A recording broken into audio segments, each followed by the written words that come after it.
Dollar वो currency है जिसे लेकर आप दुनिया में कहीं पर भी ट्रेड कर सकते हैं। वर्ल्ड का 90% ट्रेड डॉलर से होता है। आज की तारीख में हर दिन 6.6 ट्रिलियन डॉलर का ट्रांजैक्शन डॉलर्स में किया जाता है। इसीलिए हर देश को डॉलर के रिजर्व रखने होते हैं। इसी डॉलर के सहारे अमेरिका पूरी दुनिया की इकोनॉमी को कंट्रोल करता है। और पिछले कुछ दिनों में इसी डॉलर का रेट 90 रुपीज हो गया है, 92 भी जा चुका है। कभी यही डॉलर 30 रुपए का हुआ करता था। यानी रुपया कमजोर हो रहा है और लोग डरते हैं कि ये रेट कहीं $100 ना पहुंच जाए। तो दोस्तों, ये है डॉलर की ताकत। आज की डेट में अगर अमेरिका डॉलर में ट्रांजैक्शन बंद कर दे तो पूरी दुनिया में हाहाकार मच जाएगा, क्योंकि हर देश वर्ल्ड ट्रेड के लिए अमेरिका पर ही डिपेंडेंट है। आज जिस पोजीशन पर डॉलर पहुंचा है वहां पहुंचने में इसे 80 साल लगे, लेकिन ये बहुत कम वक्त है। सोचने वाली बात है कि अमेरिका ने ऐसा क्या किया कि डॉलर ने पूरी दुनिया की करेंसी होने का खिताब पा लिया। कैसे डॉलर एक ऐसी करेंसी बन गई कि आज के वक्त में इसके बिना कोई भी देश सरवाइव नहीं कर सकता। आज के इस वीडियो में हम आपको बताएंगे कि कैसे पिछले 100 सालों के अंदर अमेरिकी डॉलर ने पूरी दुनिया पर अपना कंट्रोल कायम कर लिया, और क्या कभी डॉलर का ये असर खत्म हो पाएगा या नहीं।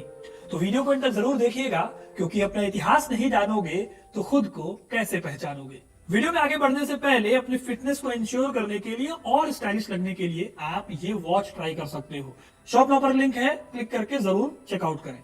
किसी भी करेंसी की कीमत इस बात से तय होती है कि मार्केट में उसकी डिमांड कितनी है और उस हिसाब से उसकी सप्लाई कितनी हो रही है।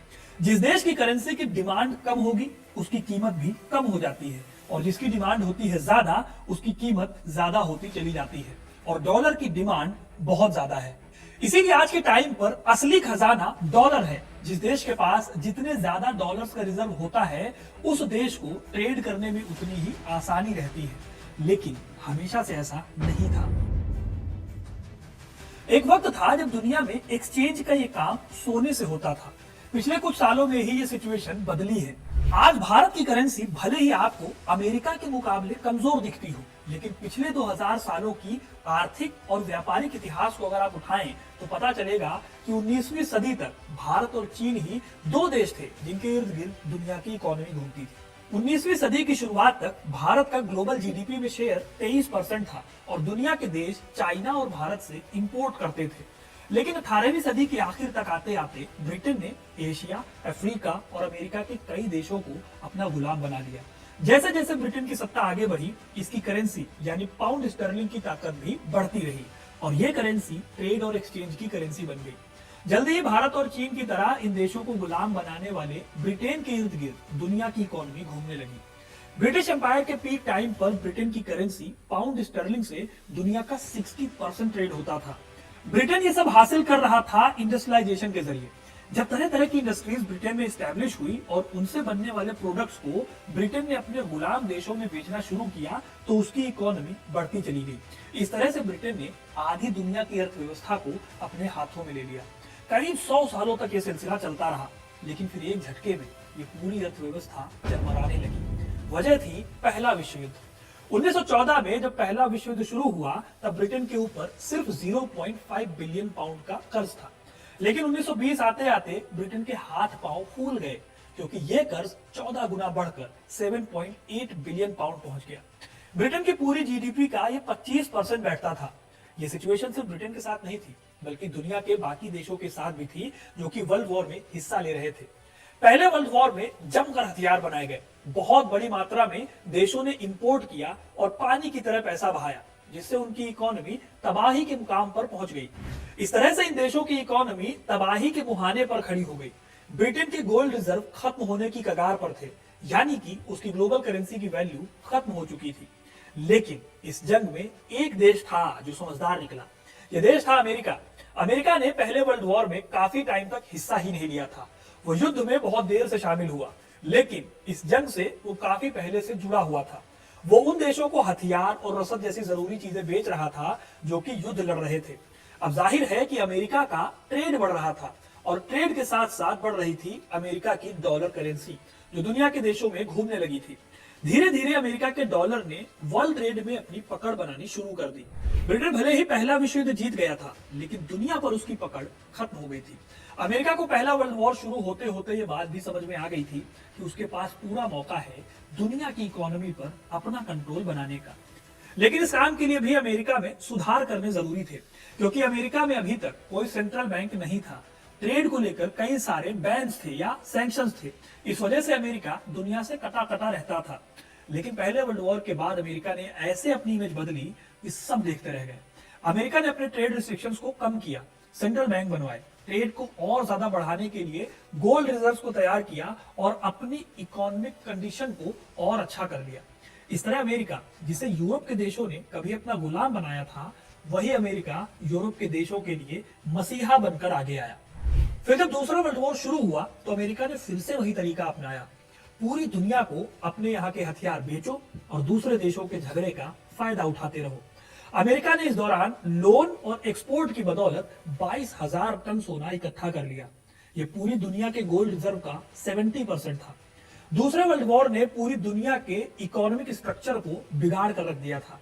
धुरी शक्तियां जैसे कि जर्मनी और इटली जैसे देश तो बर्बाद हुए ही, साथ ही साथ इसमें फ्रांस और इंग्लैंड जैसे देश भी खुद को तबाही से नहीं रोक पाए। अब इंग्लैंड अपने लोगों को संभालने की हालत में नहीं था और यही वजह है कि इंग्लैंड ने पूरे ब्रिटिश एम्पायर को ही खत्म कर दिया। भारत और चीन जैसी कॉलोनीज को आजाद कर दिया गया और ब्रिटेन मदद के लिए अमेरिका के सहारे हो गया। अमेरिकन डॉलर इस दौरान दुनिया में सबसे ज्यादा ताकतवर बन गया था। एक तरह से शतरंज की सारी मोहरें अमेरिका के पास थी। जरूरत थी गेम को जीतने की। फिर अमेरिका को लेकर इसे एक मौका भी मिला। ये मौका आया साल 1944 में। जब दूसरा वर्ल्ड वॉर पूरी तरह से खत्म नहीं हुआ था, तब 44 देशों ने अमेरिका के साथ एक मीटिंग की। मीटिंग में तय हुआ कि अब से ये सारे देश अमेरिका के डॉलर्स में ही ट्रेड करेंगे। अमेरिका ने इन देशों से कहा कि आपके गोल्ड रिजर्व खत्म हो गए हैं, हमारे पास अच्छा खासा गोल्ड रिजर्व है। आपको जब भी करेंसी के बदले सोना चाहिए हो तो अमेरिका उसे $35 के बदले में 1 आउंस गोल्ड दे देगा। बदले में आपको ट्रांजैक्शन सिर्फ और सिर्फ डॉलर्स में करनी होगी। अब 1 मिनट के लिए कहानी को रोकते हैं, क्योंकि आपने कई बार इस कहानी में गोल्ड गोल्ड सुन लिया है। आखिर गोल्ड का काम क्या था? सब देश गोल्ड के पीछे क्यों पड़े हुए थे? दरअसल उस दौर में गोल्ड से ही करेंसी की वैल्यू तय होती थी। जिस देश के पास जितना ज्यादा सोना होता था, वो उतनी ही मजबूत करेंसी मानी जाती थी। अब अमेरिका इस टाइम पर दुनिया के 70% गोल्ड रिजर्व के ऊपर बैठा हुआ था। इसीलिए ये सारे देश अमेरिका के इस प्रपोजल को मान गए। इसी मीटिंग में फिर IMF यानी इंटरनेशनल मॉनेटरी फंड और वर्ल्ड बैंक भी बनाए गए। कहने को तो ये वर्ल्ड ऑर्गेनाइजेशन थे, लेकिन अमेरिका का यहाँ पर डंका बजता था।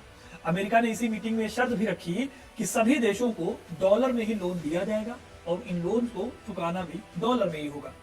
दूसरे वर्ल्ड वॉर के दौरान अमेरिका ने यूरोप के देशों को करीब $13.3 बिलियन का लोन दिया था।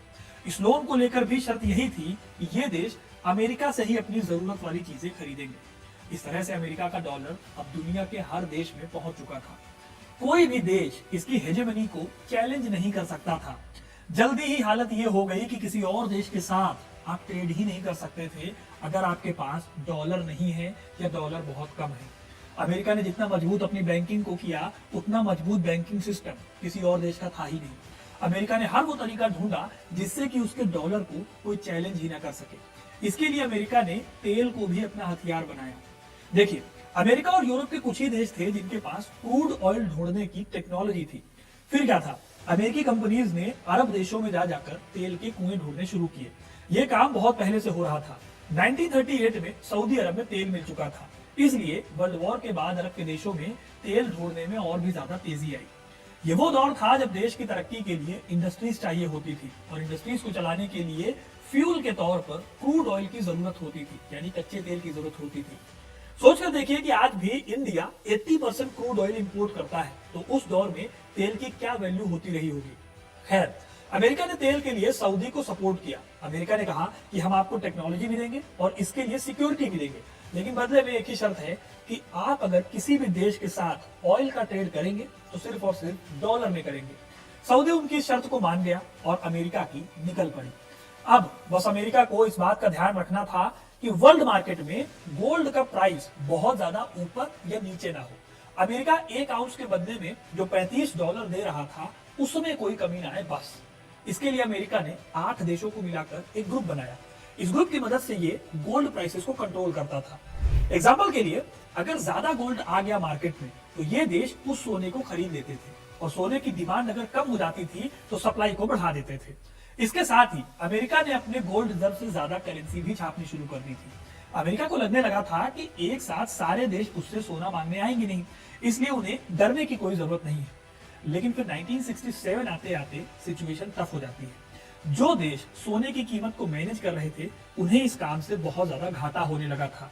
इसीलिए 1967 आते आते कुछ देशों ने अमेरिका के इस काम से हाथ खींचने शुरू कर दिए। इसके चलते अमेरिका की हालत खराब होने लगी। सिचुएशन को संभालने के लिए अमेरिका ने ब्रिटेन से मदद मांगी और लंदन के गोल्ड एक्सचेंज मार्केट को बंद कर दिया। इसका मतलब यह है कि डिमांड और सप्लाई पर बहुत बड़ा असर पड़ने वाला था। इसी के साथ साथ अमेरिका का गोल्ड रिजर्व भी कम होने लगा था। 1960 के आखिर तक अमेरिका का गोल्ड रिजर्व इतना कम हो गया था कि अमेरिका के प्रेसिडेंट रिचर्ड निक्सन ने दूसरे देशों से यह कहना शुरू कर दिया था कि वो डॉलर को सोने में ना बदले। इधर लंदन का बाजार भी बंद हो गया था तो कई देशों को खतरा महसूस होने लगा। इसीलिए जिन देशों के पास डॉलर थे उन्होंने डॉलर देकर सोना लेना शुरू कर दिया। इस तरह से अमेरिका भी डॉलर के सहारे सुपर पावर बनने के चक्कर में तबाही की कगार पर पहुंच गया। फिर आखिर में 15 अगस्त 1971 के दिन प्रेसिडेंट निक्सन ये ऐलान कर देते हैं कि अब के बाद कभी भी अमेरिकी डॉलर के बदले में गोल्ड नहीं दिया जाएगा। दुनिया भर में जिस भरोसे के दम पर पूरा का पूरा इकोनॉमिक स्ट्रक्चर काम कर रहा था, अब वो भरोसा पूरी तरह से एकदम से एक झटके में खत्म हो गया था। ये निक्सन शॉक था जिसने अमेरिका को खूब फायदा भी पहुंचाया, क्योंकि अब पूरी दुनिया को डॉलर रखना इसलिए जरूरी हो गया था क्योंकि उसके बिना तेल नहीं मिल सकता था। सऊदी तो क्रूड ऑयल डॉलर से ही बेच रहा था। अमेरिका ने इसी वजह से अरब के देशों में खूब मदद की। इस दौरान कुछ देश ऐसे भी थे जिन्होंने अमेरिका का विरोध किया था, इसीलिए अमेरिका ने वहां पर कभी तख्ता पलट करा दिया तो कभी सिविल वॉर तक उस देश को पहुंचा दिया। एक बानगी इसकी ये है कि जब सद्दाम हुसैन ने यूरो करेंसी में ऑयल ट्रेड करने को कहा तो उसको अमेरिका ने लोकतंत्र का विरोधी बोलकर सत्ता से हटवाया और फांसी दिला दी। ऐसा ही कुछ हाल गद्दाफी का भी हुआ। धीरे धीरे दुनिया को समझ में आ गया था कि अमेरिकी डॉलर को एक्सेप्ट नहीं करने का मतलब सीधे सीधे अमेरिका को चैलेंज करने जैसा है, और इस तरह से अमेरिका ने डॉलर को पूरी तरह से वर्ल्ड करेंसी बना दिया। आज की डेट में आप अमेरिका से पंगा लेकर सरवाइव नहीं कर सकते, क्योंकि अमेरिका के पास सिर्फ IMF के अंदर अपनी पावर नहीं है या डोमिनेंस नहीं है, बल्कि दुनिया के अलग अलग देशों के बीच में होने वाले ट्रांजैक्शन को जो सॉफ्टवेयर कंप्लीट करता है या जो नेटवर्क कंप्लीट करता है, सिर्फ नेटवर्क, उस पर भी इसका कंट्रोल है। अगर अमेरिका किसी देश को इस नेटवर्क से बाहर कर दे तो उसके लिए बाकी दुनिया से ट्रेड करना इम्पॉसिबल हो जाएगा। हालांकि आज के टाइम पर फिर भी इन सारी चीजों के बावजूद एक नया टर्म चला है जिसे डी डॉलराइजेशन कहा गया है। इसमें कई देशों ने डॉलर की जगह अपनी अपनी करेंसी में ट्रेड करने की कोशिश शुरू की, जैसे कि भारत और रूस के बीच में एग्रीमेंट हुआ था। लेकिन इस तरह की कोशिश पहले भी कई बार हो चुकी है और हर बार घूम फिरकर डॉलर पर ही सबको वापस लौटना पड़ता है। इसीलिए कहा जाता है कि आज की तारीख में डॉलर को चैलेंज करना लगभग इम्पॉसिबल है। तो दोस्तों, ये थी कहानी डॉलर के सुपर पावर करेंसी बनने की। आपको ये कहानी कैसी लगी कमेंट करके जरूर बताइएगा। वीडियो को लाइक और शेयर करना ना भूलें और ऐसे इंटरेस्टिंग कहानियों के लिए, इतिहास से जुड़े रहने के लिए हिस्ट्री कनेक्ट को सब्सक्राइब जरूर करें। धन्यवाद।